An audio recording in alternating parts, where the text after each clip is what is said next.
C'est encore possible. Que le Seigneur vous bénisse abondamment et qu'il change le cours de ta vie cette année. C'est encore possible, ma soeur. Je vais te révéler quelque chose de très important ce matin qui va certainement, pour ceux qui comprennent, changer le cours de leur vie.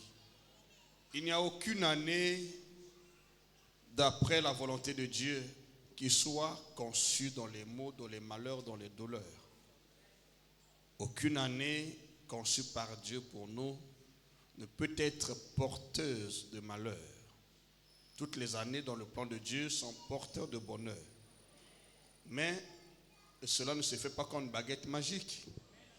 Il faut comprendre les issues définies par Dieu, le chemin tracé par Dieu pour que les choses se manifestent. Donc il n'y a pas d'année morose, il n'y a pas d'année mauvaise. Toutes les années, par la grâce de Dieu, sont couronnées de bonheur et de bien.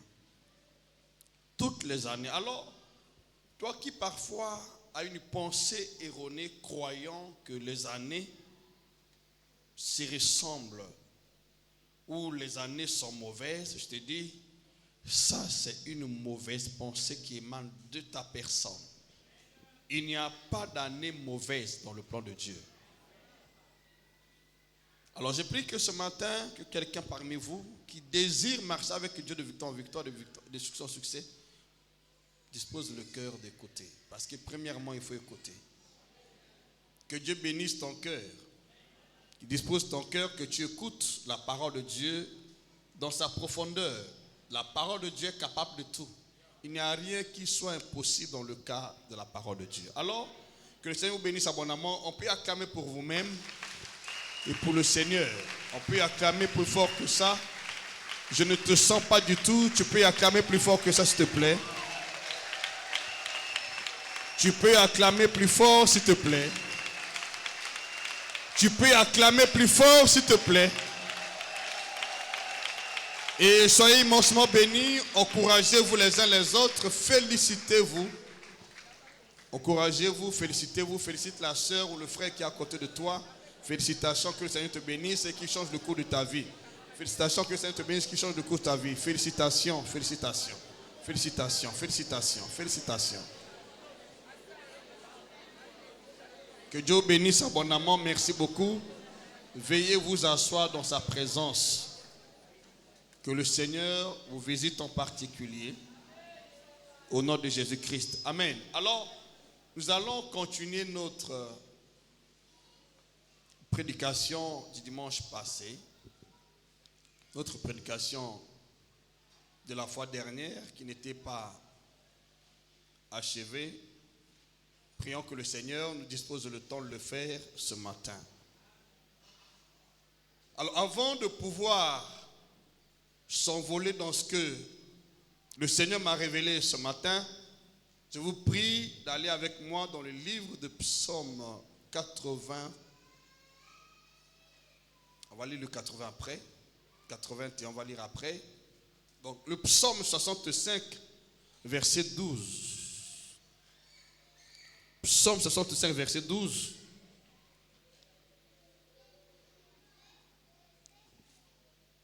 Tu couronnes l'année de tes biens. Tu couronnes l'année de tes biens. Et tes pas versent l'abondance. Tu couronnes l'année de tes biens. Et tes pas versent l'abondance. Tu couronnes l'année de tes biens et tes pas versent l'abondance. Le 13e verset. Le 13e verset.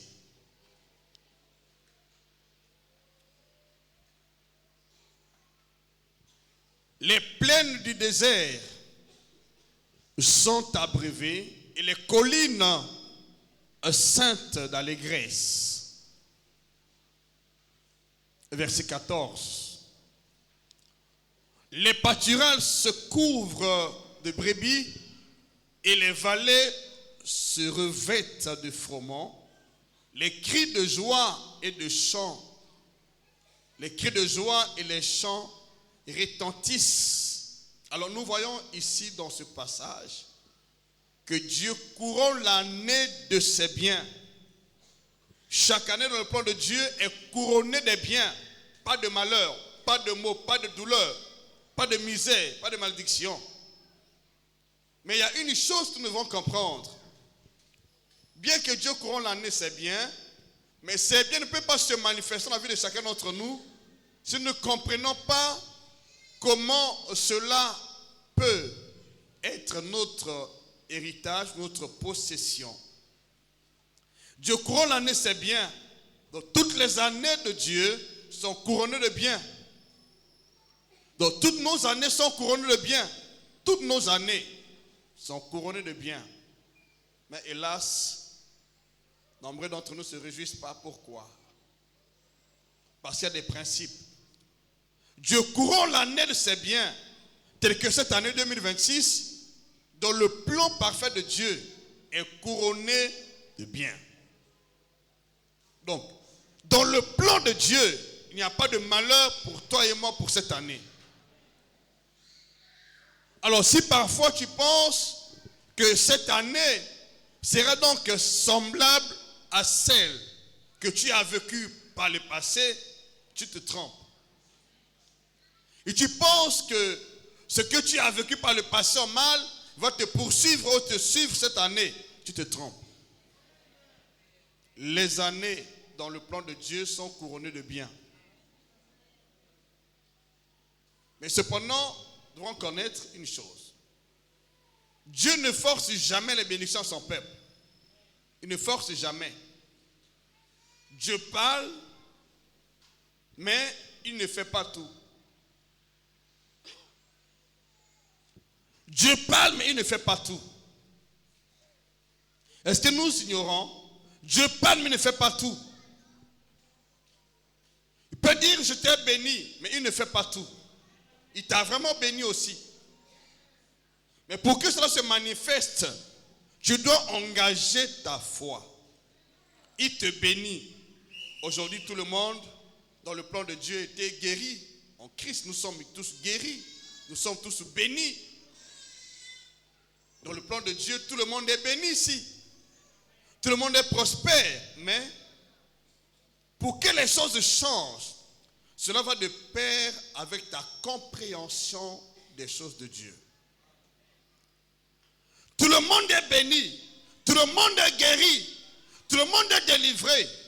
Mais pour que cela se manifeste, cela dépend de ta conception, de la compréhension des choses de l'esprit. Ça ne se fait pas comme une baguette magique.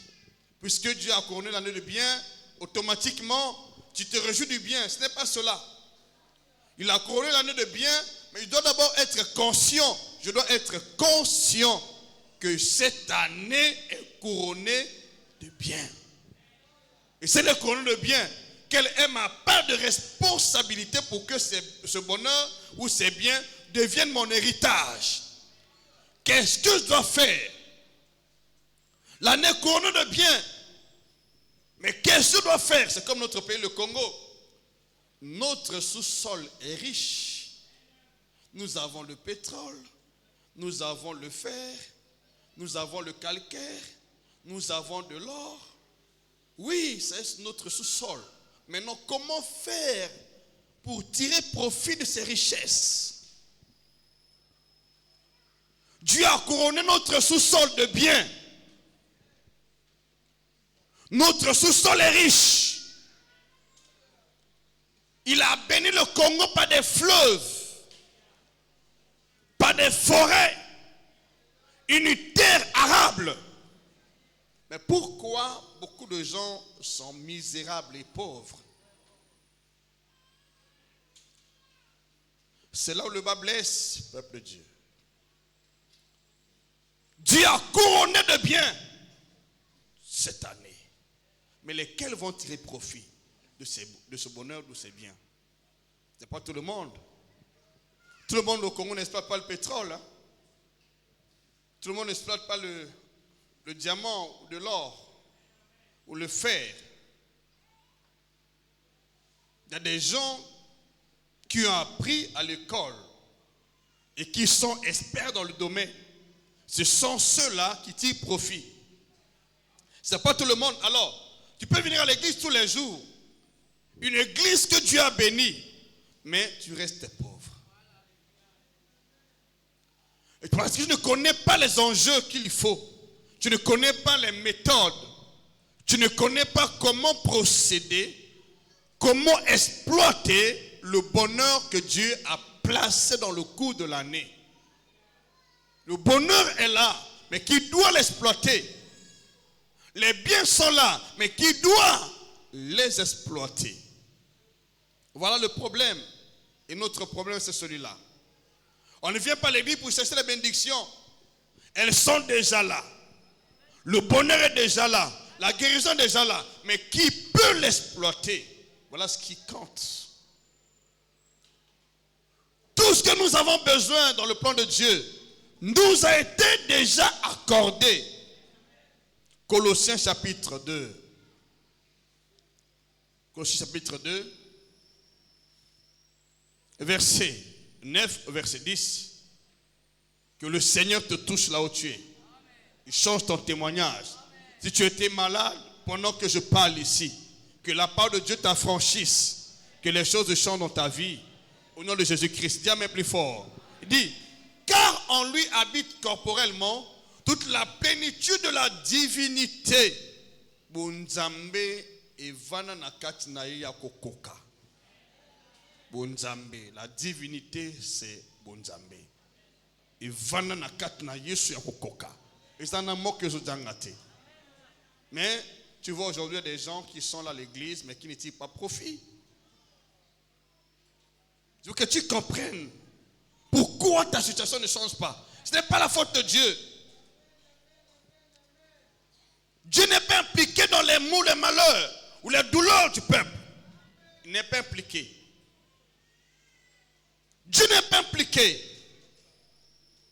Pourquoi les gens ne tirent pas profit de ce que Dieu a préparé pour leur vie? Il y a des raisons. Verset 10 dit quoi ici? Verset 10. Verset 10. Vous avez tout pleinement en lui. Vous avez tout pleinement en lui. Qui est le chef de toute domination et de toute autorité. Vous avez tout pleinement en lui. Nous n'en aurons pas. Nous en avons maintenant. Donc tel que tu es là, tu as pleinement Jésus. Tu as tout le bonheur qu'il faut. Tu as la guérison qu'il faut. Tu as les bénédictions qu'il faut. Tu as l'autorité qu'il faut. Tu as le pouvoir qu'il faut. Tu as la puissance qu'il faut. Tu as le nom de Jésus qu'il faut. Tu as tout qu'il faut. Mais, qui tire profit de cela? Tu peux habiter sur une mine d'or, mais sans tirer profit de ces richesses. Parce que tu ne connais pas les bases qui sont établies par le Seigneur pour exploiter ces richesses. Psaume 107, verset 10 au verset 14. Nous allons voir pourquoi beaucoup de gens sont pauvres bien qu'ils viennent à l'église. L'une des raisons est celle ici. Ceux qui avaient pour demeure les ténèbres et l'ombre de la mort vivaient captifs dans la misère et dans les chaînes. Ceux qui avaient pour demeure. Je prends le premier verset s'il te plaît. Dieu va te délivrer ce matin de la misère. Dis-moi même plus fort. Il va te délivrer ce matin. Tu vas comprendre pourquoi la misère est attachée au peuple de Dieu. Pourquoi la misère? Ceux qui avaient pour demeure les ténèbres et l'ombre de la mort, vivaient captifs dans la misère et dans les chaînes. Il y a des gens qui ont des demeures de ténèbres, qui ont pour demeure les ténèbres. Et nous connaissons tous par la grâce de Dieu que les ténèbres représentent les forces du malin. et ces forces du malin sont représentées par la haine. La haine représente les ténèbres. Les actes que nous posons mal représentent les ténèbres. Les mauvaises voies, les mauvaises actions représentent les ténèbres.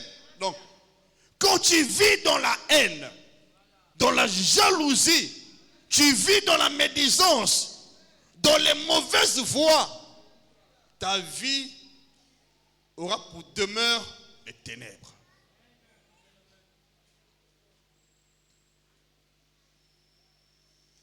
Quand tu viens à l'église, la première des choses que tu dois faire est ta conversion.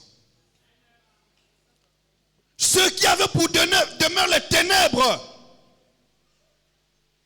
vivaient captifs dans les chaînes et dans la misère. On parle du peuple de Dieu. Il ne s'agit pas des païens. Tu peux être enfant de Dieu, mais tu vis dans la misère, dans les ténèbres. Parce que tu n'as pas compris comment Dieu traite le peuple qui veut bénir. Tu n'as pas compris le mécanisme établi par Dieu pour accéder à ces richesses. Les richesses sont là pour tout le monde. Mais ce n'est pas tout le monde qui tire profit. Le Congo est là. Nous avons le pétrole au Congo, mais tout le monde ne tire pas profit du pétrole du Congo. Il y a des gens qui pendant la nuit ont des lampes. Mais les lampes sont éteintes parce qu'on n'a pas de pétrole. Mais le Congo produit le pétrole. J'entends ton amen. Je prie que tu sois cette personne qui ne vit pas dans les ténèbres. Et tu ne veux pas la misère. Tu dois comprendre la différence entre la lumière et les ténèbres. Que représente la lumière et que représente les ténèbres? Les ténèbres ne peuvent jamais donner accès à la richesse de Dieu. Une personne qui vit dans la jalousie, dans la haine, ne peut pas accéder à la bénédiction de Dieu. Parce que l'amour représente la lumière, mais la haine représente les ténèbres, les mauvaises actions, les mauvaises œuvres, les mauvaises pratiques. Vous savez, je suis surpris parfois de voir, ça je le dis avec franchise de cœur devant vous tous, surtout les jeunes sœurs, nombreuses d'entre elles ne sont pas converties, même les jeunes frères. Sur seulement leur profil sur TikTok, ou vous appelez ça comment Facebook, tu comprendras que nombreux viennent à l'église, mais sans être convertis. Je me suis posé la question, une sœur que j'ai suivie aujourd'hui, mais tu as affaire à qui?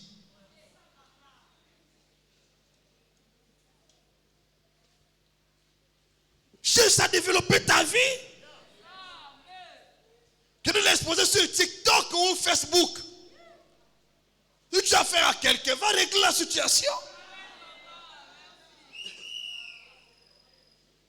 Pour que le monde te valide, tu dois d'abord te valider toi-même. Valide-toi. Donne-toi la valeur. Mais alors,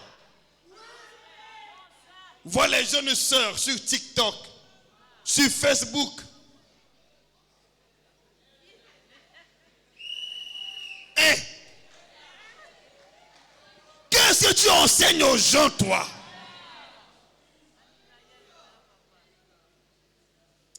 Ma ouais. Ah ouais, ça me choque. Au tir rouge à lèvres.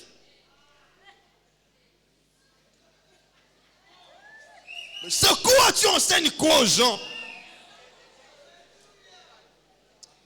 Je bénis les sœurs qui passent sur les réseaux sociaux pour instruire les gens. Je vous bénis. J'encourage les motivatrices. J'encourage les coachs. J'encourage les personnes qui viennent pour motiver les autres, mais pas ceux qui viennent.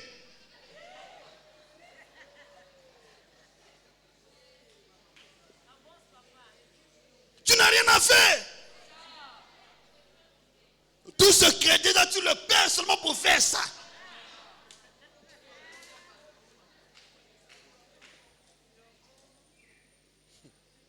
Donc tu gaspilles ton crédit seulement pour... Après, tu dis que tu n'as pas d'argent. Donc, tu as pris tout ton temps là-bas. Combien de gens t'ont apprécié parce que tu as fait ça?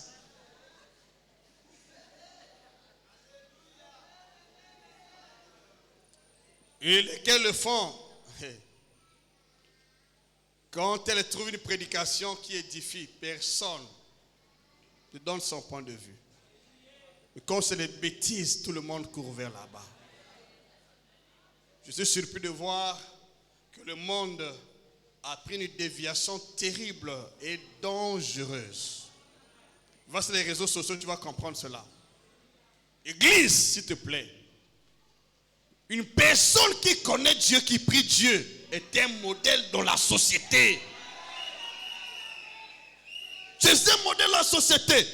La société nous attend. La nature nous attend. Le monde nous attend. J'entends ton amen. On n'attend pas ce que tu fais. On n'attend pas ça. Qu'est-ce que le monde attend de toi? Qu'est-ce que la créature attend de nous? La révélation des fils de Dieu. Tu n'as encore rien compris jusqu'ici. Et tu passes sur les réseaux sociaux pour faire n'importe quoi. Tu n'as encore rien compris. C'est parce que le monde t'attend. C'est parce que ta famille attend de toi l'église. Qu'est-ce que la famille attend de toi quand tu es à l'église? Depuis que tu as commencé à prier, tu deviens pire qu'un païen. Et tu veux que Dieu te bénisse? Est-ce que vous savez une chose est vraie? Je l'ai entendu de la part du Seigneur qui me dit: la pauvreté est le châtiment de Dieu contre ses enfants. Vous allez voir ici, c'est un châtiment. La pauvreté est un châtiment. Quand tu abandonnes Dieu, tu occasionnes la pauvreté, la misère de s'installer dans ta vie. On va lire les passages qui sont là.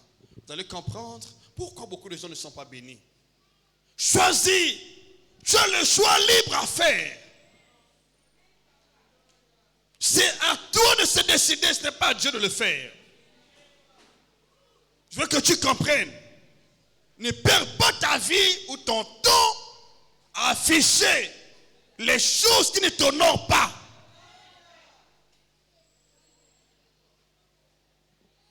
Tous ceux qui consultent ma page trouvent les paroles édifiantes. Trouvent les paroles salutaires à leur âme. Trouvent les paroles qui éclairent leur destinée. Tu ne me verras pas avec mon épouse en train de préparer dans la cuisine à poster. Ça, c'est ma vie privée. Qu'est-ce que les gens attendent de toi? Ils n'attendent pas ta vie privée. Ils attendent de toi ce que Dieu a donné pour eux, que tu détiens. Le monde attend ce qui est à toi. Ce que Dieu a donné pour le monde, ce qui est à toi. Qu'est-ce que le monde attend de Joseph? Et qu'est-ce que le monde attend de toi aujourd'hui? Les gens font la confusion. Au lieu de donner au monde ce que le monde attend, ils donnent ce qui les appartient dans les coulisses, dans l'anonymat. Voilà pourquoi tu n'es pas valorisé. Tu n'es pas valorisé parce qu'on ne voit rien de toi. On ne tire rien de toi. Le monde, c'est la solution. Et tu n'es pas porté des solutions. Je te le dis, personne ne pourra te valoriser. Tu dois porter les solutions. Pourquoi nous prions Dieu? Pourquoi nous prions au nom de Jésus? Jésus-Christ est le porteur des solutions. Il est venu apporter les solutions à nos questions, à nos douleurs, à nos maladies, à nos problèmes, à notre situation qui était difficile, où personne ne pouvait oser s'approcher ni toucher. Mais il a pris le risque de donner sa vie. Si tu n'es pas porteur des solutions, tu seras flou aux pieds. Mais dans ta propre famille, faut être porteur des solutions. Dis-moi même plus fort. C'est ce qui va t'arriver par la grâce de Dieu. Ce peuple-là avaient oublié les clauses définies par Dieu pour leur avancement, pour leur bénédiction. Alors, qu'est-ce qu'ils ont fait? On va continuer la lecture, vous allez comprendre pourquoi ce peuple était dans les chaînes. Verset 11. Les chaînes se brisent dans ta vie aujourd'hui par la grâce de Dieu. Si rien ne marche dans la vie, bien que tu pries, cela montre ou signifie qu'il y a des chaînes qui sont là. Il y a des gens qui sont enchaînés vivants. Tu le vois marcher, mais il est enchaîné. Et tout ce qu'il fait ne réussit pas. Je déclare ce matin à ton endroit, toutes les chaînes qui étaient sur ta vie, qui t'empêchaient de réussir, soient brisées ce matin. Toute demeure que l'ennemi t'avait emprisonné, soit démolie ce matin. Dans le nom de Jésus, il te libère des chaînes de condamnation à mort, de la pauvreté, de la misère. Dans le nom de Jésus, tu as le choix libre à faire. Qu'est-ce que le verset 11 dit? Il dit, parce qu'il s'était révolté contre les paroles de Dieu. Alors, le fait que ce peuple-là s'était révolté contre les paroles de Dieu, parce qu'ils avaient méprisé le conseil du Très-Haut. Voilà les causes de leurs ténèbres. Voilà les causes de leur chaîne. C'est le peuple de Dieu qui avait méprisé le conseil du Très-Haut, qui avait foulé au pied la parole. Donc, quand tu vois quelqu'un dans les chaînes, dans la misère, la raison principale n'est pas les sorciers. Ce n'est pas le sorcier. Ce n'est pas le magicien. Ce n'est pas le diable non plus. C'est que cette personne a foulé au pied la parole de Dieu. Deuxièmement, mépriser le conseil du Très-Haut, les instructions. Ce n'est pas le diable. Satan profite derrière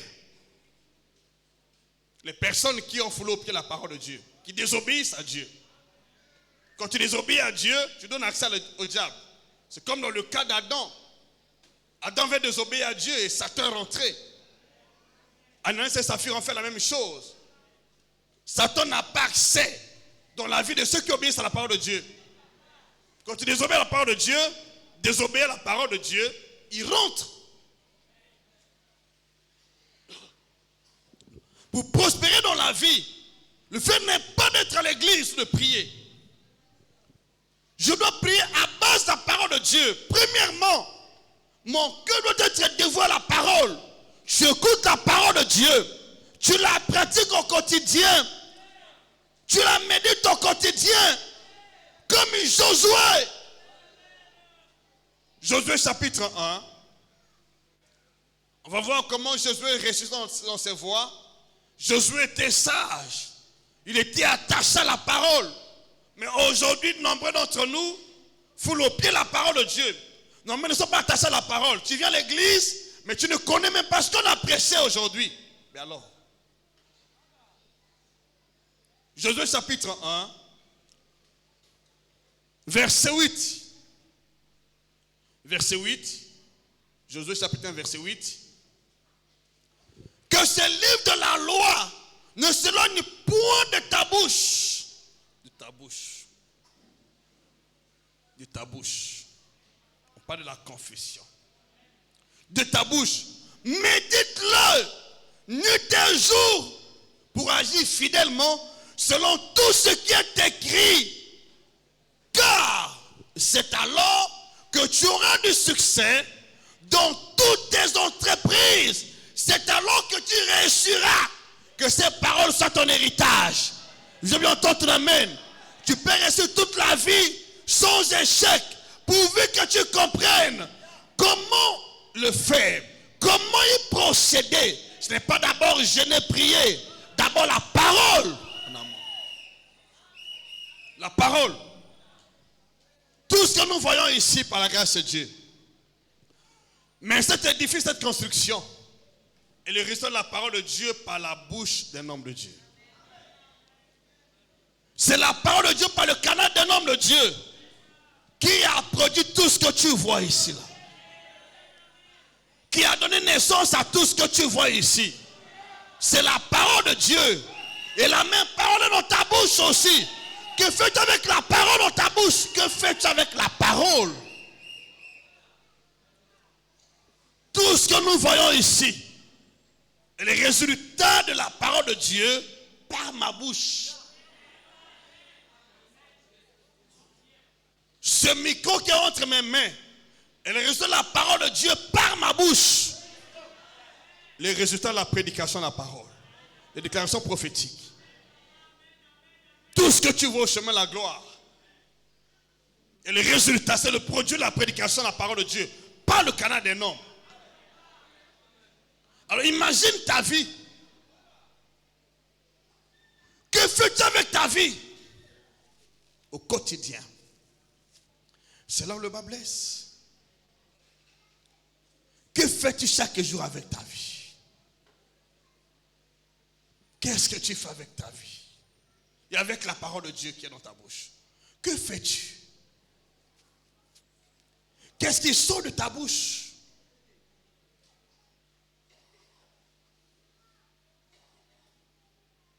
Qu'est-ce qui sort de ta bouche, ma soeur?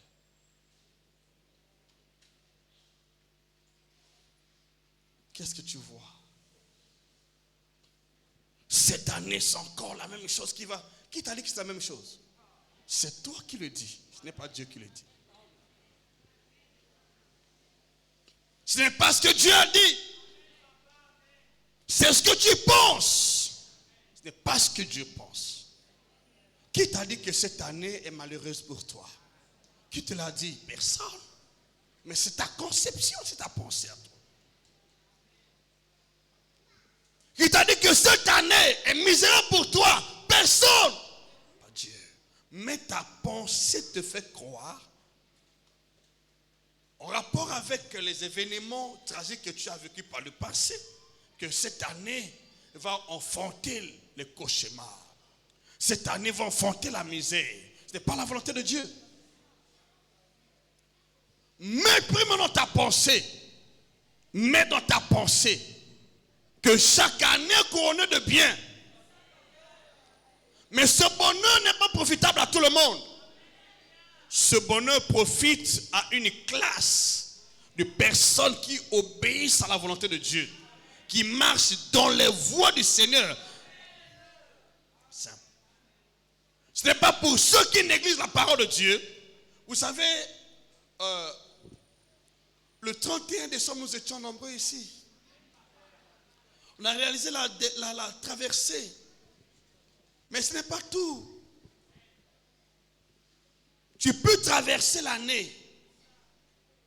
Tu peux traverser, mais rester pauvre et misérable. La traversée n'est pas tout.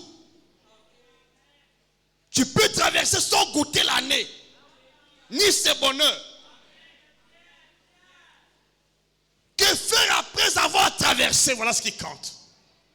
Quand tu as traversé l'année, alors quand c'est les dispositions que tu as prises pour que cette année soit bénéfique pour ta vie. Voilà ce qui compte. Tu as traversé, c'est bon. Maintenant, quelles sont les dispositions à prendre pour que l'année soit favorable à toi ou prospère? Qu'est-ce que tu dois faire? Voilà ce qui manque à beaucoup de gens. Jusqu'aujourd'hui, nombreux d'entre nous n'ont pas encore reçu une révélation de la part du Seigneur pour cette année.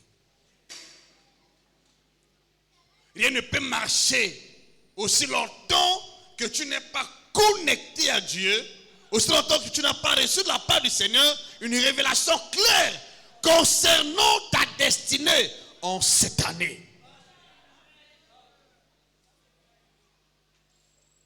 Genèse chapitre 26. Dieu va faire chuter les écailles de tes yeux. Dieu va briser les chaînes de ta vie.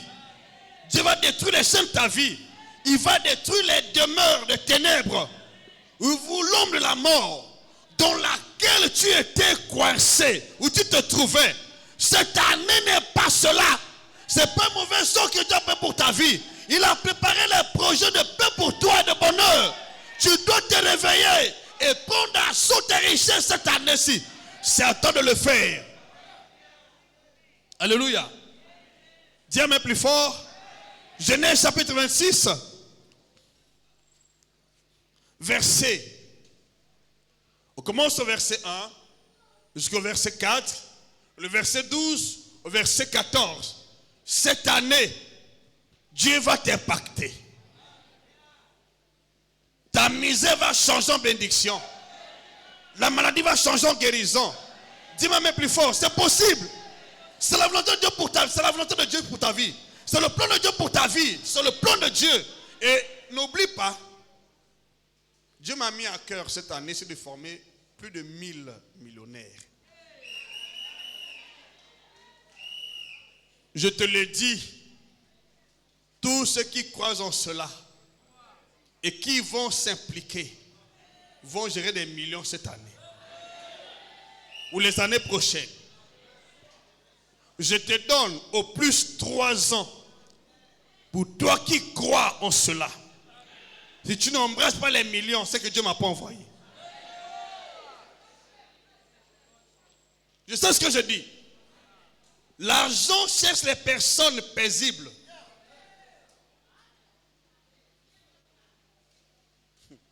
L'argent, Saint-Esprit, qui obéit au lois et principes de Dieu.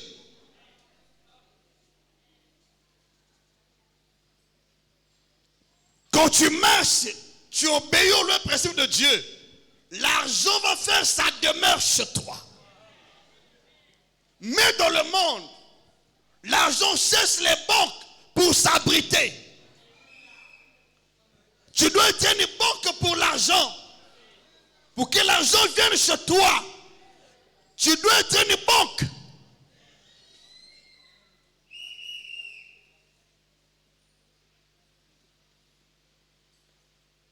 C'est ça le secret avec Dieu. Tous ceux qui croient cette commission en vérité ne peuvent pas rester pauvres. J'ai une mission que Dieu m'avait confiée. Je veux une église comment? Riche, puissante et glorieuse. Dis, je t'ai envoyé pour cette mission. Nous avons commencé ici avec rien. Mais attends, tu vas le voir.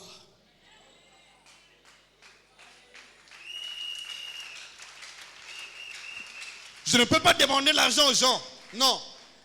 Je connais comment travailler l'argent. Je n'ai pas besoin de ton argent. Mais je veux seulement te montrer comment multiplier ton argent. Je veux entendre ton amen ici. Dis-moi plus fort amen. Et tu veux être pauvre dans cette commission, c'est ton choix. C'est ton choix à toi. Mais le plan de Dieu pour ma vie ou pour ta vie dans cette commission n'est pas la pauvreté, n'est pas la misère, n'est pas la disette. Dieu n'est pas pauvre. De riche qu'il était, il s'est appauvri afin que nous soyons riches. Nous le sommes. Alors, pourquoi porter la pauvreté comme un habit ou un vêtement? Béatrice, enlève ça. Enlève ça. Enlève ce vêtement-là. Enlève ça. Enlève ça. Ce n'est pas ton vêtement. Enlève ça dans ta vie. Tu es né pour être riche. Tu es né pour être vainqueur. Tu es né pour gouverner. Tu es né pour dominer. Tu es né pour dominer. Tu es né pour diriger. Tu es né pour orienter. Tu es né pour conduire les gens. Prends conscience de ta vie. Dans les jours à venir, ceux qui te méprisent vont chercher l'abri chez toi. Vont chercher à manger chez toi. Ah oui, je te le dis. Qui savait que les frères de Joseph un jour vont se trouver en Égypte en train de chercher l'abri chez Joseph? Qui savait que Joseph est lui le milliardaire de la famille? Qui le savait? Dieu seul. Les gens ne te connaissent pas. Ne limite pas ta perception parce que les gens disent de toi. Ne limite pas ta vie par rapport à ce que les gens disent de toi. Tu es une personne hors du commun. C'est toi, dis-moi plus fort, amen. Donne-moi le même amen ici. Tout ce qui compte ce message ne peut pas être pauvre. Ce n'est pas possible. Dieu m'a envoyé en mission. Dieu m'a envoyé en mission. Dieu m'a envoyé en mission. Batama Kolo, hein? Prépare-toi. Banako yoko la kombi ma camion. Sobo etalio. Banako yoko la kombi ma camion.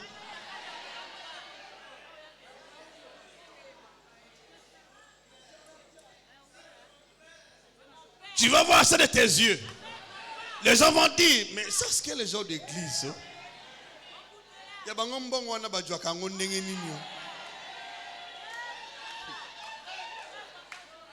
vais t'enseigner 17 lois. 17 lois qui vont te changer.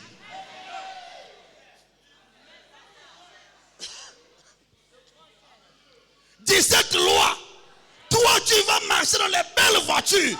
17 lois. Ah, dis-moi, la pauvreté est une malédiction.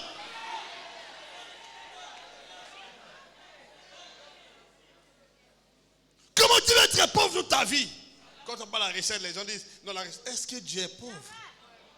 Mais pourquoi les gens aiment la pauvreté? Ça, c'est que l'église n'a pas la richesse. Ah. Moi, je parle de la richesse. Hein. C'est notre part qu'on a reçu en Christ. Alors, Apocalypse chapitre, on va quand même lire rapidement pour que vous compreniez. Dans notre héritage, il n'y a pas de pauvreté. Il n'y en a pas. Ce que tu embrasses dans ta vie là, ne vient pas de Dieu. Elle ne vient pas de Dieu. Change ta mentalité.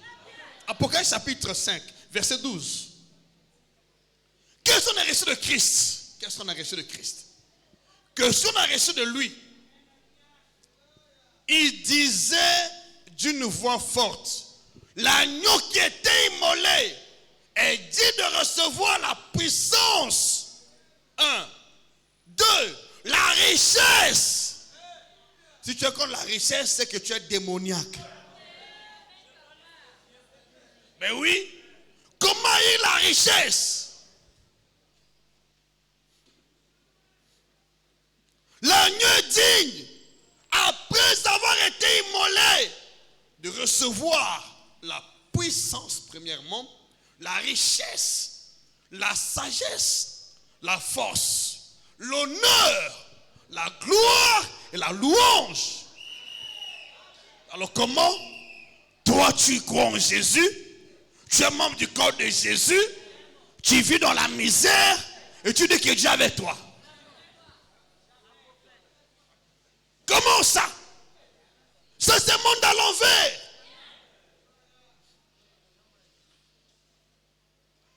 Quand Dieu commence à te bénir, on te donne les noms. Donnez-moi tous les noms possibles. Dieu connaît que je le sais. Que je ne suis pas adepte de Satan. Je ne sers pas dans les loges. Je suis serviteur de Jésus-Christ. Abraham n'était pas pauvre. Isaac n'était pas pauvre. Jacob n'était pas pauvre. Jésus n'était pas pauvre. L'église primitive n'était pas pauvre.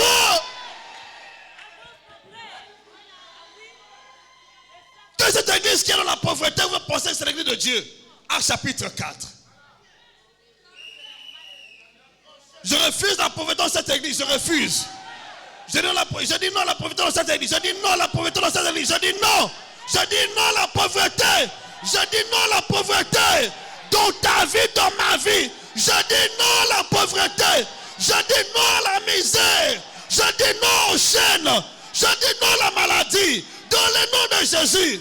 Donne-moi le meilleur des amens, Josiane. Actes chapitre 4, je l'ai dit. Verset 34.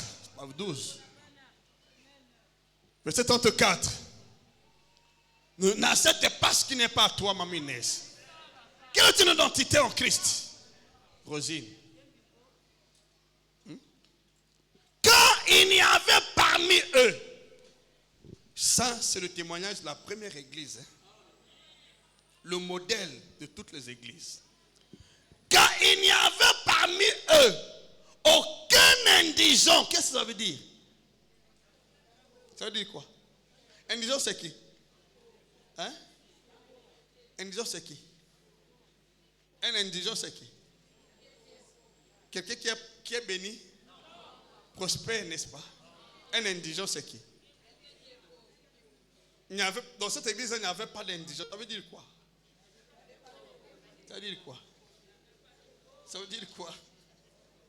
Ça veut dire quoi, mon frère? Ça veut dire quoi? Il y avait beaucoup de pauvres, hein? Oui, beaucoup de pauvres. Qu'est-ce que vous dites? C'est une église démoniaque, n'est-ce pas? Elle était de Satan. Bon, alors, comment va-t-il la conférence de l'église aujourd'hui? Qu'est-ce que tu dis pour l'église? Hein? Ah, église de Jésus. Pas d'indigents. La première église sur la terre, née après la résurrection et l'ascension de Christ, n'avait pas d'indigents.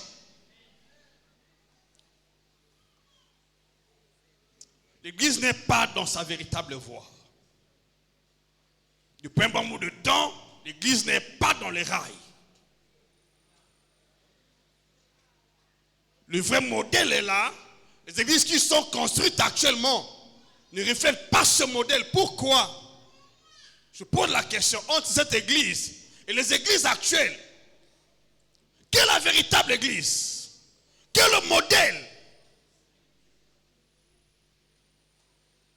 Et pourquoi aujourd'hui les églises sont remplies d'indigents, des pauvres et des misérables?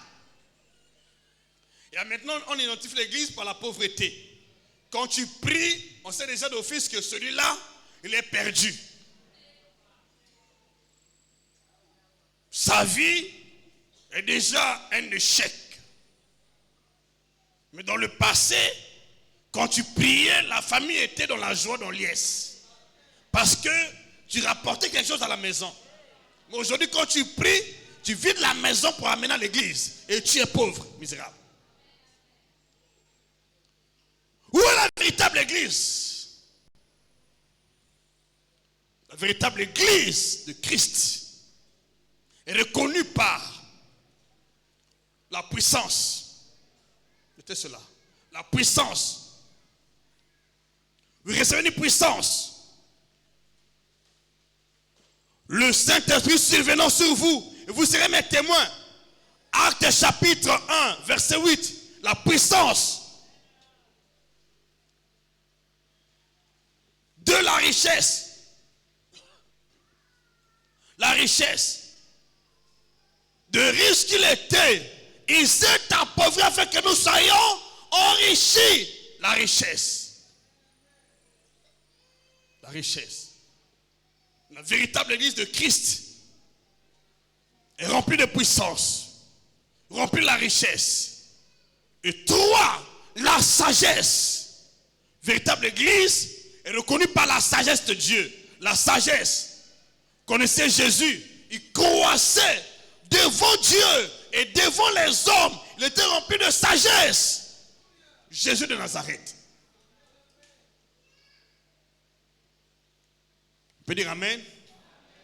Donc j'ai parlé déjà de la puissance, j'ai parlé de la richesse, j'ai parlé de la sagesse. Et la force. Vous connaissez comment Dieu a oint du Saint-Esprit et de force Jésus-Christ de Nazareth qui allait de lieu en lieu, faisant du bien, guérissant tout était sous l'empire du diable. La force, une véritable église de Christ est forte sur la terre. Forte. Portons ton amen. Actes chapitre 10, pour ceux qui veulent lire, verset 38. Et en dehors de la force, nous avons l'honneur. La véritable église est honorée. Même les païens honorent l'église. N'avilisent pas l'église. Mais aujourd'hui, l'église est devenue un champ de mépris. Ah, vos églises là. Oh, vos églises là. Vous appauvrissez les gens. vos églises là, il n'y a plus d'honneur. Mais au temps du Seigneur Jésus, au temps des apôtres, l'église était honorée. L'église était honorée. L'église était respectée. La véritable église est honorée. La véritable église n'est pas foulée aux pieds. Lorsque l'église n'est pas honorée, elle ne vient pas de Dieu. Elle peut être persécutée, mais on l'honore. J'entends ton amen. Donc on reconnaît la véritable église par cette bénédiction de la rédemption. Donc j'ai déjà parlé de la puissance, de la richesse, de la sagesse, de la force, de l'honneur. Et nous avons aussi, en dehors de l'honneur, nous avons la gloire. La véritable église vit dans la gloire. C'est-à-dire la grandeur de Dieu. Il y a la grandeur de Dieu. La grandeur de Dieu. Quand tu vois l'église, tu sens la grandeur. Quand tu vois le peuple, tu sens la grandeur. Ah, dis-moi plus fort, amen. Quand tu vois l'église, tu sens la grandeur. Tu vois la grandeur. Les gens qui sont dans cette église sont des grandes figures, des personnes influentes. Ah, dis-moi amen. C'est comme la première église, elle n'était pas remplie des pauvres et des misérables. Les gens étaient respectés, ils étaient honorés.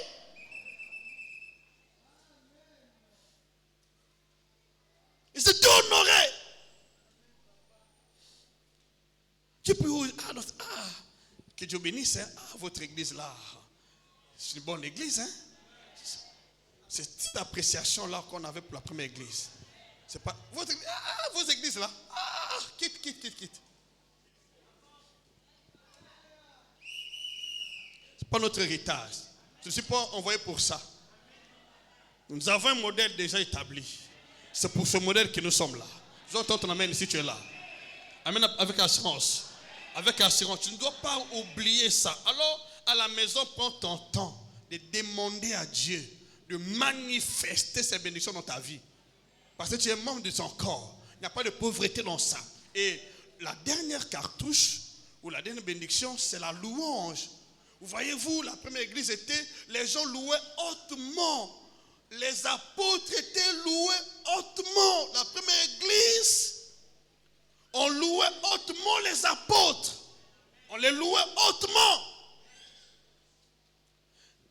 Ils n'étaient pas méprisés, marginalisés. Ils étaient loués hautement. Actes chapitre 5. Sur certains, doit être le verset, commence au verset 10. On les louait hautement. On les louait hautement. Hautement. Bon, montre-moi cette église qui est de Dieu, qui ne réunit pas ces conditions que nous apprécions. Je dis Actes chapitre, oui, Actes chapitre 5, commence au verset 11.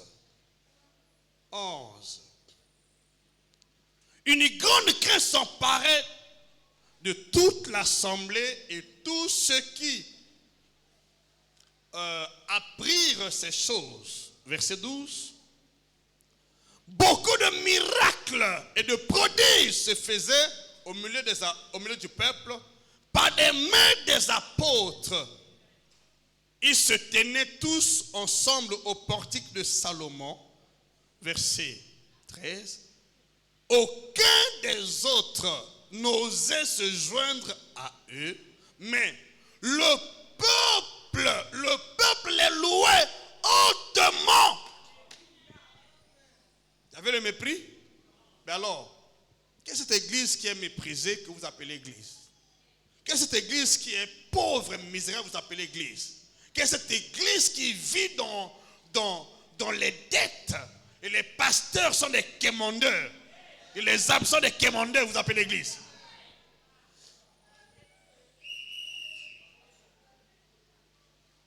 Je déclare dans cette église, la pauvreté n'est pas notre partage. La misère non plus. Vous êtes des personnes de valeur. Dieu vous appelle pour la valeur. Vous appelez pour l'honneur. Tu n'es pas ici pour le mépris. Tu n'es pas ici pour la marginalisation. Tu es ici pour l'honneur. C'est ton Dieu plus fort. Tu es ici pour l'honneur. Dieu t'appelle pour t'honorer. Dieu t'appelle pour te louer. Dieu t'appelle pour t'élever. Il t'appelle pour te rendre riche. Mais il y a un chemin à prendre. La différence entre la richesse du monde et celle de Dieu. Dans le monde, les gens accèdent à la richesse par la fraude. Mais dans le plan de Dieu, on accède à la richesse par le travail. C'est par le travail. Amen avec assurance. Quand je parle du travail, tu vas comprendre. Ma fille, tu n'es pas misérable. Je te dis la vérité. Ce n'est pas ça. Tu n'es pas aussi chômeur. Je vais te montrer comment travailler.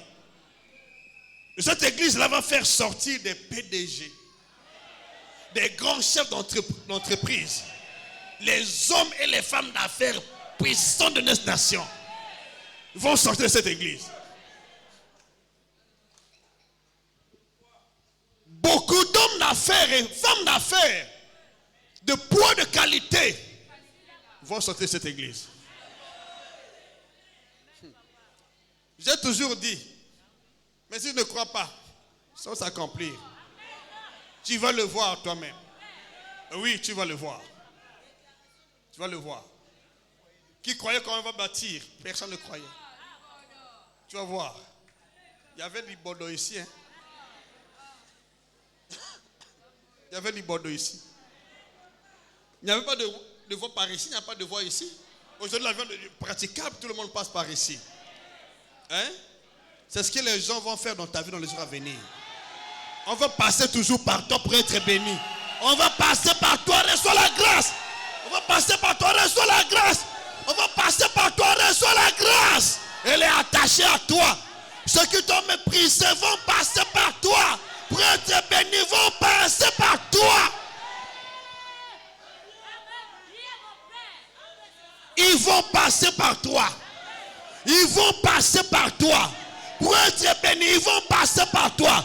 Pour manger, ils vont passer par toi. Pour être vécu, ils vont passer par toi. Dans la vie, ils vont passer par toi. Reçois la grâce au nom de Jésus. Ils vont passer par toi. Mais si je ne dis pas amen, ils vont passer par toi. Je sais ce que je dis. Ils vont passer par toi. Nous avons notre frère Roméo ici. Il peut se lever là-bas au coin. Les années, frère Roméo, tu peux te lever? Les années 2008, il est là au coin.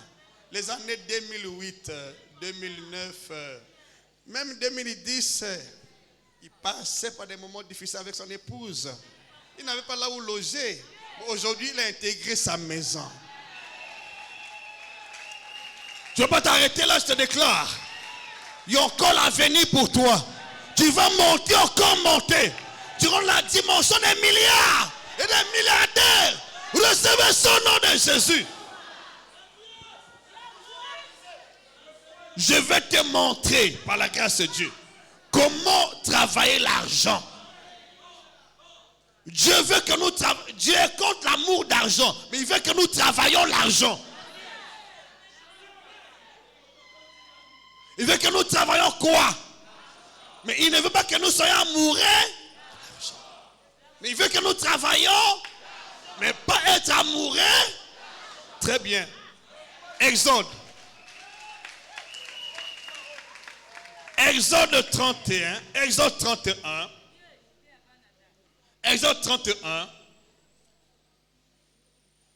On va lire le verset 1 verset jusqu'au verset 3. Vous donnez des principes par la grâce de Dieu. Honnêtement, Dieu insiste que tu dois former un peuple. Exode chapitre 1. Obongana yokala Jennifer. Ozosenga mbongo na batuka ya yofeleka yomoko. Okanga page wana bando singi pa na yo. Oui, j'ai fermé cette page là. L'Éternel parle à Moïse. Il n'a pas parlé à Bétchelil. Bétchelil avait les talents, lui. mais ignorant. Il cherchait le boulot partout, avec les dossiers dans toutes les entreprises de la ville. Est-ce qu'on peut me recruter ici? Je suis qualifié. Je connais beaucoup de choses, moi, Béthelil. Mais Jésus, par le canal de Moïse, dit pas à Béthelil, il ignore qui est-il. C'est comme toi, tu ignores qui est-il.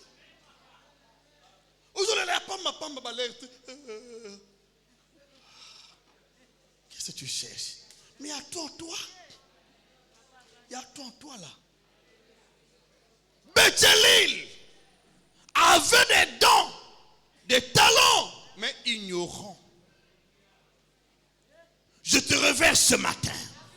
Je te réveille. Tu ne vas plus souffrir gratuitement. Je te réveille. Peu importe ce que tu es, il y a quelque chose en toi. Le monde attend ce que Dieu a mis en toi là. Sans toi.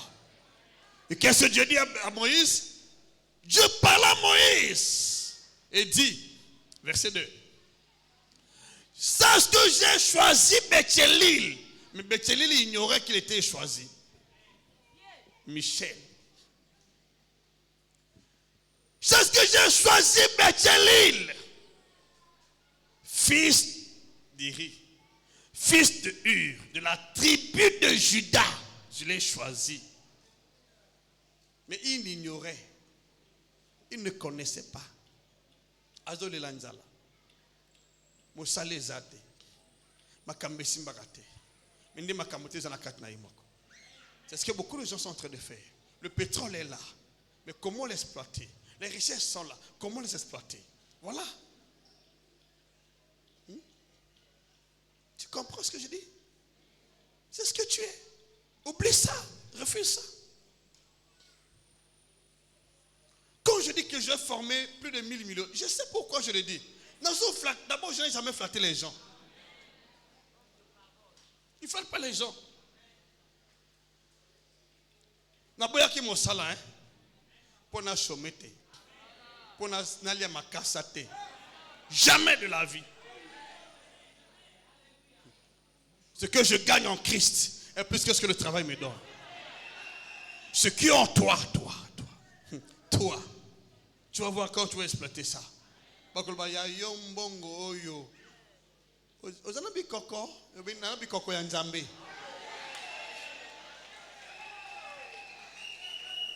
Alléluia.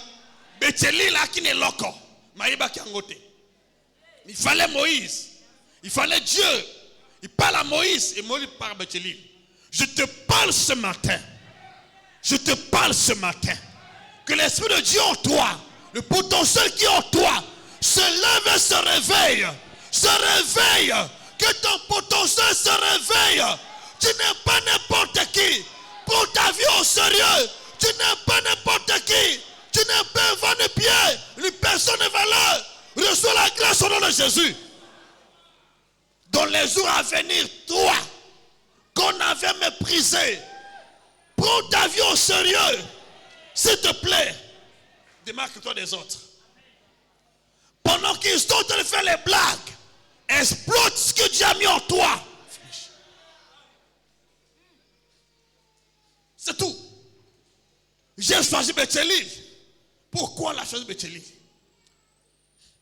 Pourquoi tu choisi Béthelil? Dis, je l'ai rempli de l'Esprit de Dieu. Mais Béthelil avait ça, mais il ne connaissait pas.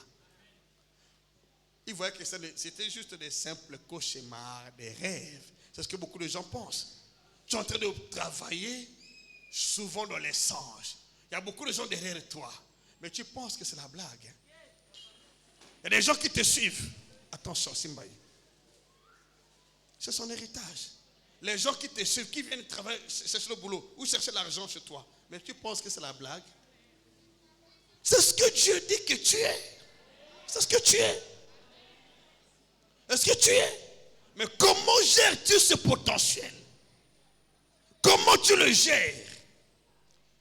Comment tu le vois? Quand tu réveilles la matinée, Seigneur, parce que tu n'as pas encore commencé à travailler. Béthelil avait l'esprit, mais il ne travaillait pas, il dormait, se réveillait. pauvre et misérable. Il avait l'esprit. L'esprit d'intelligence en lui. Mais il dormait avec, il se réveillait avec, il dormait avec, il se réveillait avec, mais pas de boulot. Je l'ai rempli l'esprit de Dieu. 1 de sagesse, 2 d'intelligence, 3 de savoir pour toutes sortes d'ouvrages. Béthélie avait tout en lui, mais misérable. Le verset suivant, c'est ça ce qui passe dans les gens. Le verset suivant dit, je l'ai rendu capable de faire des inventions. Il était un savant. Oh, un savant. Il était capable d'inventer les avions. D'inventer. Il était capable d'inventer. Un savant qui dormait dans la misère, se réveillait dans la misère. Un savant. Pourquoi beaucoup de gens pensent qu'en Afrique, on n'a pas de cadre? Parce qu'il nous manque la prise de conscience de ce que nous sommes. Il manque la prise de conscience. Dieu était obligé de passer par Moïse pour que Béthélie se réveille et prenne conscience de ce qu'il est. Pourquoi les gens pleurent? Ils ne sont pas conscients de ce qu'ils sentent. Tu as l'église, tu penses que tu viens passer ton temps. Non. Tu viens recevoir une formation pour exploiter ce que Dieu a mis en toi. Je l'ai rendu capable de faire des inventions, de travailler l'or,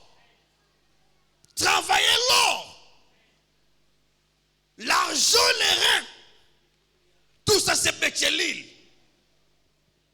Il allait chercher le travail, mais il avait la capacité de travailler l'or. Tu peux avoir l'esprit en toi. Aussi longtemps tu ne te mets pas à travailler, tu vas dormir affamé, tu te réveilles affamé. Toi, je déclare pour ta vie, la routine s'arrête. En cette année 2026, la routine s'arrête. La misère s'arrête. Les maux, la douleur s'arrêtent. Tu es né pour travailler. Tu es né pour travailler. Pour être chômeur. Il y a des choses en toi qui sont là. Les gens t'envient. Mais toi, tu te méprises. Réveille-toi. Il avait tout ça en lui. Et ce n'est pas fini. Tout ça, c'est Béthélie. Tout ça, Béthélie. Mais il n'était pas conscient. Premièrement, sois conscient de ce que tu es en Christ. Sois conscient de ce que tu es en Christ. Sois conscient de ta personne en Christ. Qui es-tu? Béthélie avait tout ça. Mais qu'est-ce que nous avons? Qu'est-ce qu'on a reçu de Christ? Béthélie l'avait. Mais nous avons plus que Béthélie.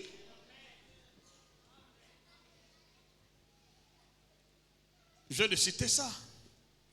Dans Apocalypse chapitre 5 verset 12. Mais ils ne sont pas de Béthélie. Mais et toi? Parce que tu es héritier de Dieu, héritier de Christ. Tout ce que Christ a, c'est ce que tu as. Mais où sommes-nous? Voilà là où nous sommes aujourd'hui. Pour qu'on sauce, ma soeur, mon frère, tu n'es pas un ballon pour le monde. Une personne de valeur. Donne la valeur à ta vie. Ne mène pas ta vie comme un clochard. Vous savez, j'ai pris conscience de ma vie. Moi que tu vois là, je ne peux pas faire n'importe quoi avec ma vie. Je suis cher.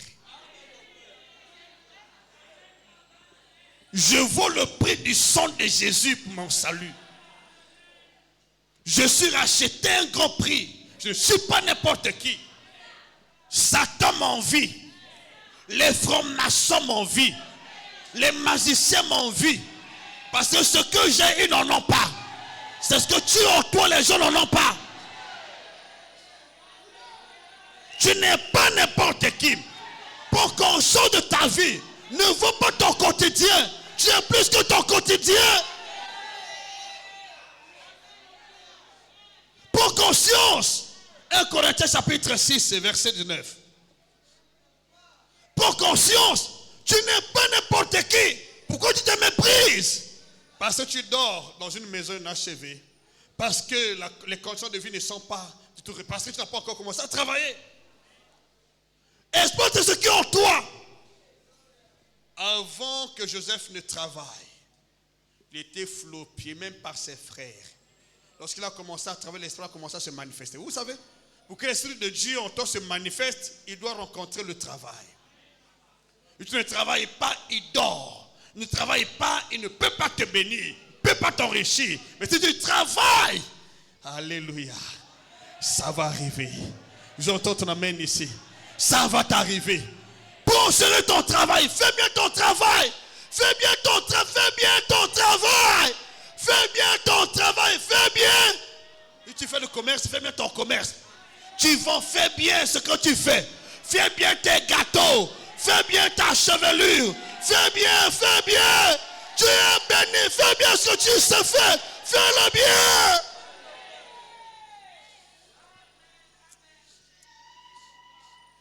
Alléluia. Dis ma main plus fort. Je bénis les millionnaires ici. Je bénis les milliardaires ici. Qu'on le veuille ou pas, le temps a sonné. Ceux qui t'ont méprisé foulent aux pieds vont passer par toi pour avoir un bout de pain dans le nom de Jésus. Donne-moi le main des amens. Tu dois travailler. Tu dois exploiter ce qui est en toi. Tu n'es pas misérable. Tu n'es pas ce que les gens pensent, Géraldine. Tu n'es pas ce que les gens pensent. Tu n'es pas le point qu'ils ont mis. Tu as le plan de Dieu pour ta vie. Prends au sérieux ta vie et fais ce que tu fais avec tout le sérieux. Je l'ai compris, ça fait aujourd'hui un bon bout de temps. C'est pourquoi je ne mets pas ma vie comme tout le monde.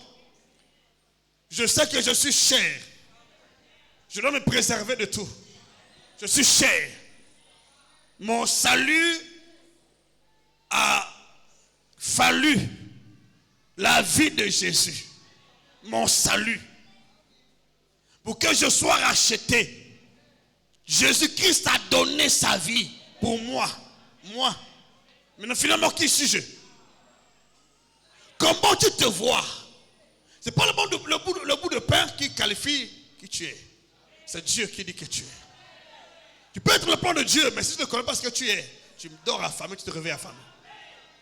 Il faut travailler. Si tu croises les mains, ta richesse dort. 1 Corinthiens, je l'ai dit, vous avez lu le verset, n'est-ce pas? C'est pour dire que nous sommes rachetés à un grand prix. Tu n'es pas n'importe qui, on va le lire quand même. Parfois tu te méprises. Tu mesures ta vie à ta condition sociale, à ton rang social. Ce n'est pas ça. Mesure ta vie à ton rang spirituel. Ton rang spirituel.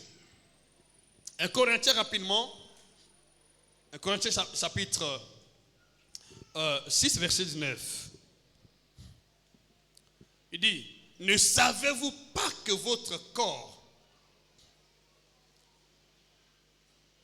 est le temple du Saint-Esprit qui est en vous et que vous avez reçu de Dieu, que vous ne vous appartenez point à vous-même. Vous, à qui tu appartiens? Le fait que tu te méprises, les chaînes sont là. Le fait que tu te foules aux pieds, les chaînes sont là. Prends conscience de ce que tu es, de ce que tu as. Travaille avec ça. Fais bien ce que tu sais faire. Et ce n'est pas fini. On peut lire donc. Car vous avez été rachetés à un grand prix. Comme au Coca-Cola vinayon à 100 francs. Oh Jésus. Bon, on va payer ça caillou valoir au Nzamba Tchanayote. Ce que tu travailles a plus de valeur que les gens te donnent. Je déclare sur toute personne ici qui prend conscience de son identité, qui va travailler désormais. tu ne seras pas en célestin. Tu vas réussir dans la vie. Tu vas aller loin dans tes affaires, dans ton commerce, dans ton entreprise, dans tes activités. Tu vas réussir dans le nom de Jésus. Dis-moi plus fort Amen. Donne-moi le meilleur des Amen ici. Donne le meilleur des Amen. Tu n'es pas n'importe qui. Mais si les gens te méprisent, ne te méprisent pas. Mais si on t'insulte, ne t'insulte pas. Rends-toi valeureux. Rends-toi valeureux. Prends ta valeur. C'est ça. Vous savez, nombreux d'entre nous mesurent leur valeur au dire des gens, ce que les gens pensent de toi. Talaïkouna. Est-ce que je suis ce que tu as dit que Talaïkouna? Et quand les gens disent ça, oh, que tu m'aimes ou pas, Dieu m'a déjà aimé. Il a tout dit à mon sujet. Sans tes méprises du travail, ta valeur n'est pas dans ce que tu penses auprès des gens. Ta valeur dans le travail. Sois Joseph. Les frères l'ont méprisé, mais il a travaillé. Il a bossé dur. Il a bossé dur. Et sa valeur était révélée. Travail, on va te reconnaître comme une la famille, une femme de valeur. Il faut travailler. L'année est couronnée de bien sûr. Mais il faut travailler. Si tu croises les mains, tu n'auras pas ce que Dieu a dit. Mais si tu travailles, tu en auras. Prends la décision aujourd'hui. Travaille. Genèse chapitre, là où je voulais lire avant. Genèse chapitre 26, verset 1 jusqu'au verset 5. Et verset 12 au verset 14. Nous allons lire ce tome. Après, je vais donner quand même quelques principes pour que tu arrives à ce stade-là. Ce n'est pas de la magie. Ce n'est pas de la science-fiction. C'est une prise de décision et d'engagement ferme. Vos amis Nakachawa, vous êtes riches. Riches. Qu'est-ce que la Bible dit? Il y a une famine dans le pays, outre la première famine qui eut lieu du temps d'Abraham. Et Isaac alla vers Abimelech, roi des Philistins, à Guérar. Il y avait la famine. Souvent, quand nous cherchons la solution à nos questions, la solution n'est pas loin, ma fille. Là où tu es assise, là, ta solution est là, dans l'obéissance à la voix de Dieu. Il s'est séjourné, mais il voulait aller en Égypte. Verset 2. Le Ténèbre lui apparut. Je déclare que le Ténèbre t'apparaisse. Que le Ténèbre t'apparaisse. Oh, cette année, que le Ténèbre t'apparaisse. Que le Ténèbre t'apparaisse cette année. Que le Ténèbre t'apparaisse selon ton problème et ta situation. Dans le nom de Jésus. Quand cette année, que le Ténèbre t'apparaisse. Il va te donner ta vraie valeur. Le Ténèbre lui apparut et dit, ne descends pas en Égypte comme tu le penses. Ne descends pas.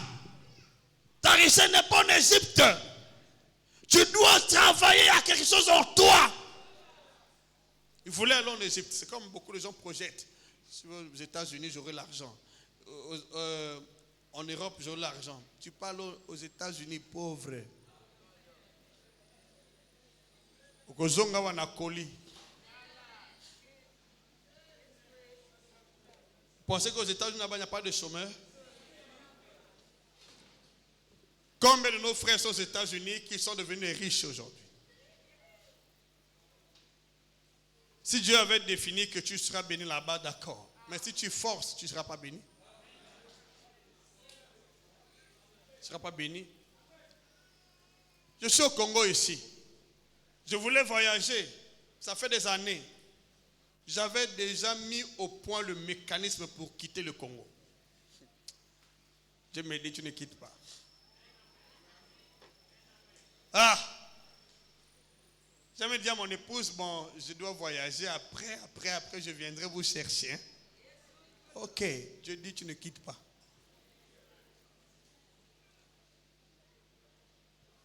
Je suis resté au Congo.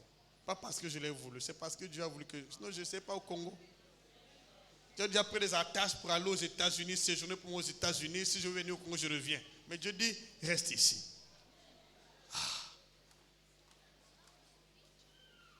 Je suis là. S'il te plaît, tu as un projet de voyage. Ne force pas. Le voyage ne signifie pas être automatiquement béni par Dieu. Tu peux voyager sans la bénédiction de Dieu. J'ai compris une chose. La bénédiction de Dieu qui se manifeste dans notre voyage est celle qui nous accompagne dès notre départ. Tu quittes ta nation sans bénédiction, tu vas atterrir dans une autre nation sans bénédiction. Si Isaac avait désobéi à la voix de Dieu, il quittait sans bénédiction. Il séjournait sans bénédiction. Quand la majeure partie de nos frères, en Europe, aux États-Unis, un peu partout ailleurs, vivent dans la misère, comment sont-ils partis de notre nation? Et quand ils sont là-bas, ils incitent les autres à la rébellion. Est-ce que je t'ai demandé d'aller en France ou aux États-Unis? C'est ça. Je suis au Congo, tu m'incites à la rébellion. Après, je vais devenir qui? Toi, moi, tu as eu la chance d'être aux États-Unis, mais je suis au Congo. Je travaille pour cette nation. On n'est pas béni parce qu'on est au gouvernement, non. C'est l'ignorance. Tu peux être un homme d'église qui bénit le pays. Ils sont les sons de la nation. Toi qui m'écoutes, Joseph avait quel diplôme? Isaac avait quel diplôme? La révélation plus que le diplôme. La révélation. Une personne révélée est plus que celui qui a des doctorats en économie, des doctorats. Tu es plus que ces gens. Attends, amen, c'est comme ça. Une personne révélée est beaucoup avancée que la personne qui a des diplômes. Béthelil était plus que les diplômés. Béthelil. Je déclare pour ta vie. Tu étais à l'école, Dieu soit loué. Tu n'es pas à l'école, Dieu soit loué. Que l'intelligence de Dieu qui est sur toi t'établisse dans la fortune, t'établisse au sommet de la toile, dans cette société, que tu sois établi en dignité. Dans le nom de Jésus, reçois la grâce. Un conseil. Fais avec tout le sérieux ce que tu fais. Fais-le avec le sérieux, fais-le avec la sagesse de Dieu, avec la force de Dieu, avec l'intelligence de Dieu. Amen, avec assurance, avec l'honneur, avec la louange. Fais avec ce que Dieu t'a donné. C'est ce qui te valorise. Fais avec l'honneur, avec la puissance, avec la force, avec la richesse. Voilà. Fais-le avec honneur. Comme personne digne de louange. Ça va marcher. On voit le cas d'Isaac. C'est pas fini. C'est pas fini. Le Ténèbre lui est apparu, j'ai déjà dit. Alors, il dit, voilà, il dit, séjourne dans ce pays-ci. Séjourne dans ce pays-ci. Le pays était en crise. Pour j'ai toujours dit, ce n'est pas la conjoncture d'une nation qui définit ton avenir. Ce n'est pas la conjoncture d'une nation qui limite ta prospérité. Non. Ce n'est pas la conjoncture. C'est la révélation de Dieu qui limite ta prospérité, ta richesse. Tu peux être dans une nation qui crève, où les gens crèvent de faim, comme en Égypte, dans le cas de Daniel, de Joseph. Si tu as la révélation, tu vas faire prospérer la nation. Moi, j'ai un défi pour cette nation. Elle va connaître elle va connaître la prospérité. Elle va connaître le développement. Pas au niveau de l'État, mais au niveau de l'Église. Pas mon canal, par ton canal.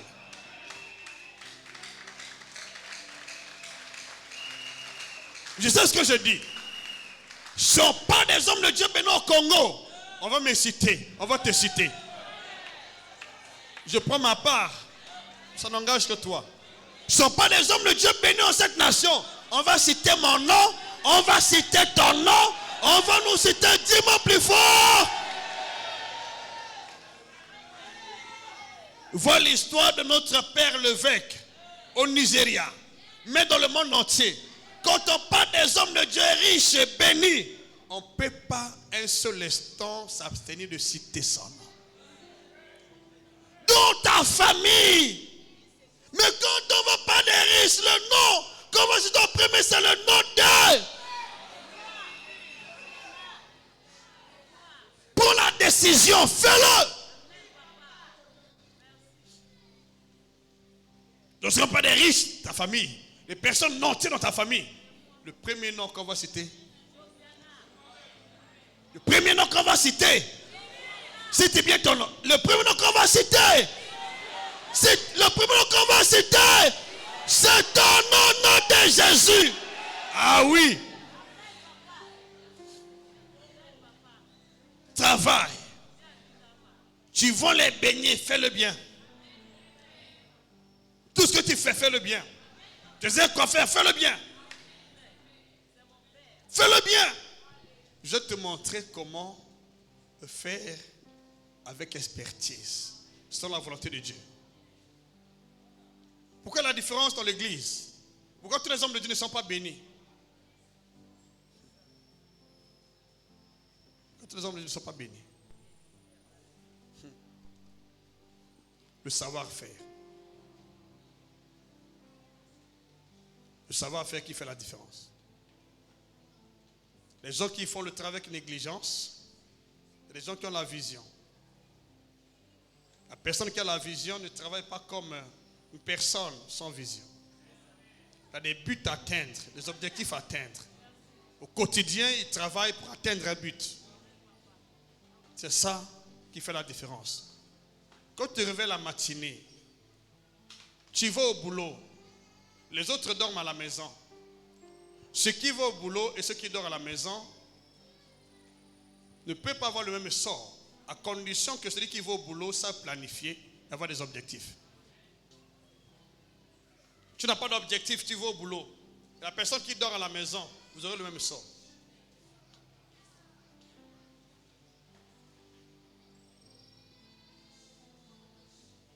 Ésaü sortait des champs.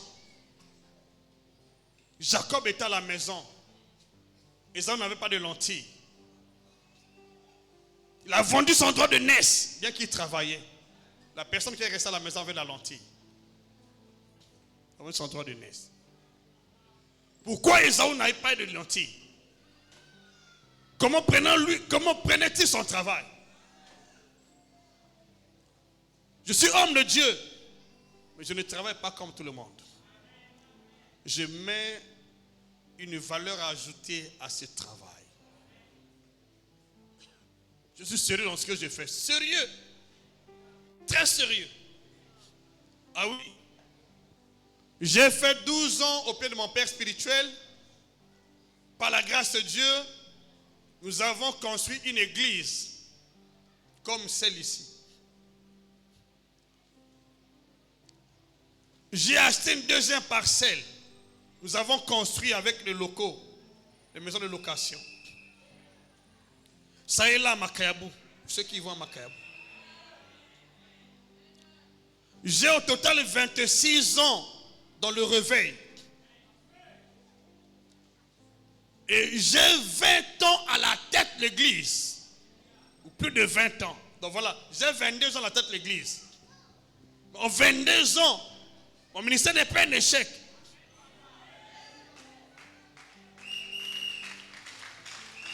Tu ne seras jamais un échec.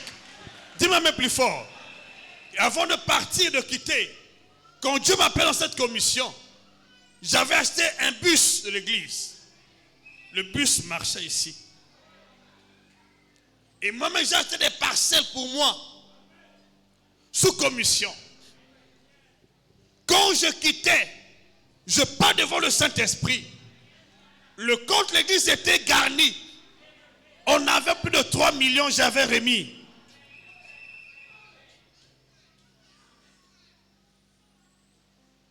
La pauvreté est un choix. C'est une option. Comment fais-tu ton travail?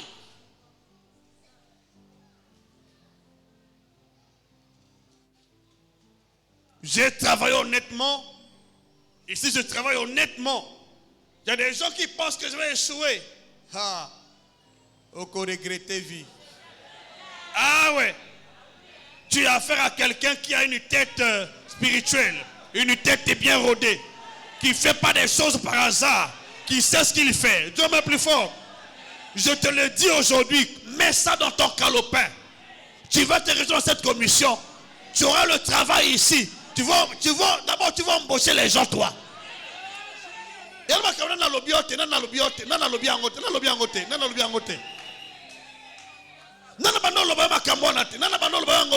vais te dire sur mon porteur.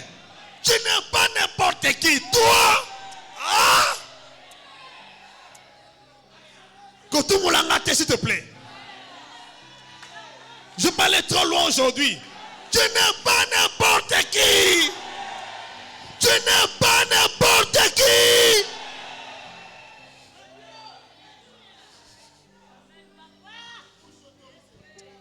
Attends. Ça donne quand même quelque chose de très important. Tu es héritier de qui?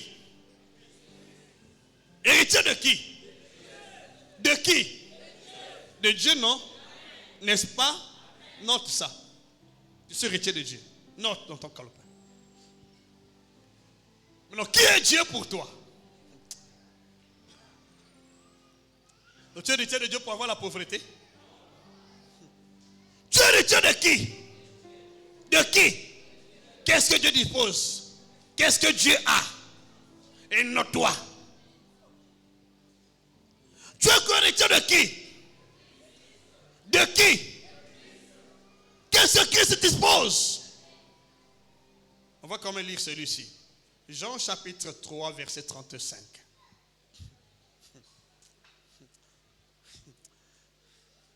Alléluia. Yo, osa tapale. Yo, segolène. Yo. Jean chapitre 3, verset 35. Le Père aime le Fils. Il a remis toutes choses entre ses mains. Il aime quoi? Et entre les mains de qui? Qui? Le Fils c'est qui? Le Fils c'est qui? Non, il faut être honnête, c'est Jésus. Mais nous sommes, oui, c'est Jésus d'abord. On parle de Jésus ici. Mais nous sommes les frères de Jésus. Nous sommes les héritiers de Dieu et les héritiers de même rang que Jésus. Donc toi aussi tu as ça dans tes mains. C'est pourquoi Satan t'en veut. Les démons t'en veulent. Tu as tout ça. Et non seulement cela, tu es aussi héritier d'Abraham. Donc postérité d'Abraham. Pour bénir les femmes de la terre. Pour la vie. Galates chapitre 3, verset 29. Ah, Marina. Oh, arrête. Galates chapitre 3, verset 29.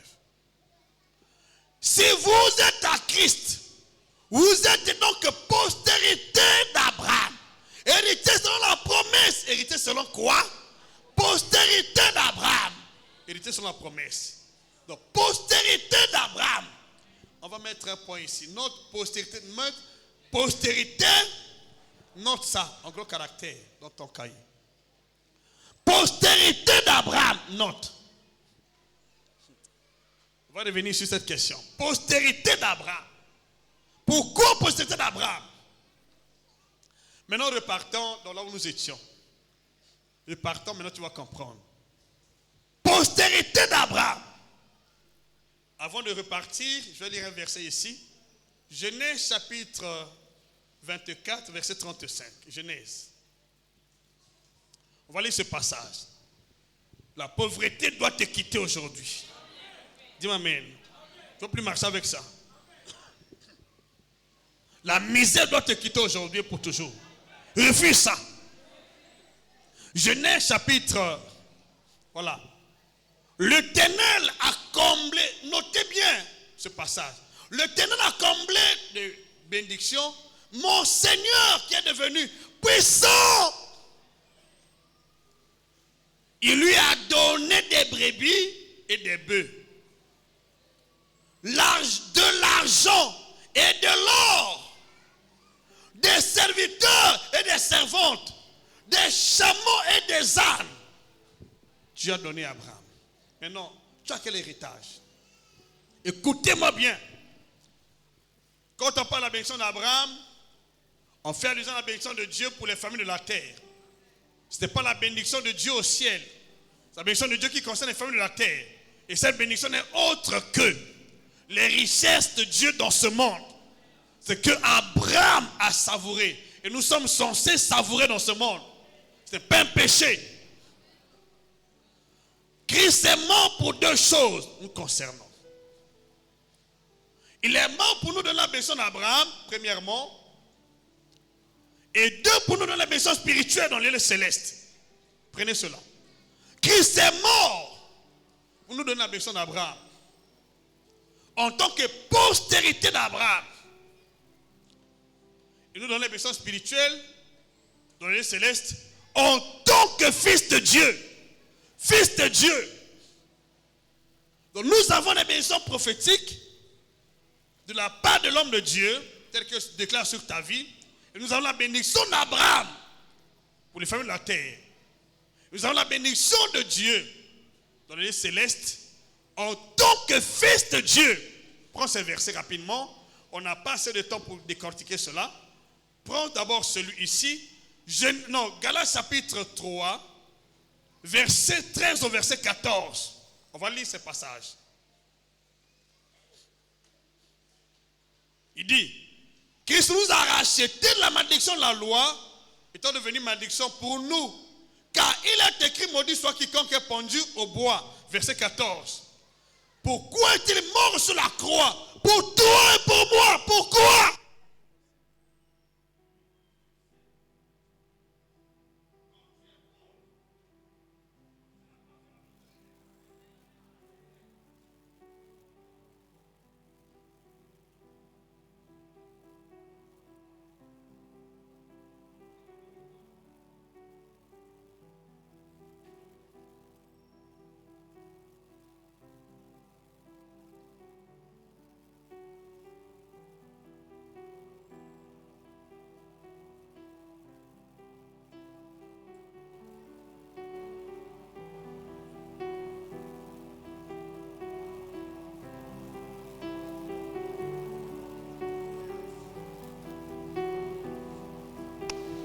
Tu as amené ta bouteille d'huile. Tu n'as pas amené ça aujourd'hui. Amène ta bouteille d'huile mercredi. Je vais te consacrer. On va lire ce passage rapidement pour gagner le temps. Parce que nous sommes à la fin de notre prédication. Afin que la bénédiction d'Abraham. Donc il était maudit sur la croix là. Pourquoi? Pour que la bénédiction d'Abraham. Et pour les païens que nous étions. Son accomplissement en Jésus-Christ. C'est le but pour lequel Christ est allé à la croix. Il est trop tard que tu sois maudit. Il est trop tard. Je déclare ce matin, toute malédiction prononcée sur ta vie, à partir d'aujourd'hui, sur tes affaires, tes activités, et maintenant nul est sans effet. Dans le nom puissant de Jésus, tu n'es pas maudit, tu es béni, béni sur la terre, béni dans le ciel et en esprit, dans le nom de Jésus. Dis plus fort Amen. Même chez toi à la maison, tu parles la terre, tu dis terre, tu es le témoin de Dieu. Cieux, tu es témoin de Dieu. La Bible dit que je suis béni. Christ est mort sur la croix pour que je sois béni. Tu ne peux pas permettre que je sois maudit sur toi. Tout ce que je fais sur cette terre reçue ne peut pas échouer sur l'instant. Parce que ce que tu lis sur la terre, il est dans le ciel. Si tu déclares ces paroles, tu as des ouvertures. Parle. La terre est un esprit. Et le deuxième verset, celui-ci, Éphésiens chapitre 1, verset 3. Éphésiens 1, 3. Éphésiens 1, 3. Béni soit Dieu, le Père de notre Seigneur Jésus-Christ, qui nous a bénis. Ici, qui nous a bénis? Qui nous a bénis ici? C'est le Père. De qui? Qui nous a bénis de toutes sortes de bénédictions spirituelles dans les lieux célestes en Christ. Montre-moi là où tu es maudit. Oh, la Bible dit, la bénédiction de l'Éternel, la bénédiction de l'Éternel, la bénédiction de l'Éternel, la bénédiction de l'Éternel. Alors pourquoi tu acceptes la pauvreté? À partir d'aujourd'hui, la pauvreté quitte ton corps, quitte ton âme, quitte tes affaires, quitte ta santé, quitte tes enfants. Dans le nom de Jésus, tu es béni. Tes affaires sont bénies. Ta santé est bénie. Au nom de Jésus, dis plus fort Amen. Tu peux y acclamer là où tu es, s'il te plaît. On s'arrête là. On s'arrête là, merci. Alors, comprenez que je n'ai pas vidé. C'est pas vidé, hein. Non, c'est pour le